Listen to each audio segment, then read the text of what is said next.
తనకి అందుబాటులో లేని దాని గురించి తక్కువగా మాట్లాడి ఆత్మవంచన చేసుకోవడం మనిషి అలవాటు, లేకపోతే బ్రతకలేడు.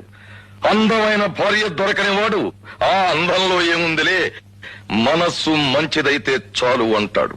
పాకల్లో ఉండేవాడు మేడల్లో ఏముందిలే, హాయిగా బ్రతికేస్తే చాలు అనుకుంటాడు. తీపి దొరకనివాడు చేదుని, వెలుగు దొరకనివాడు చీకటిని మెచ్చుకుంటాడు.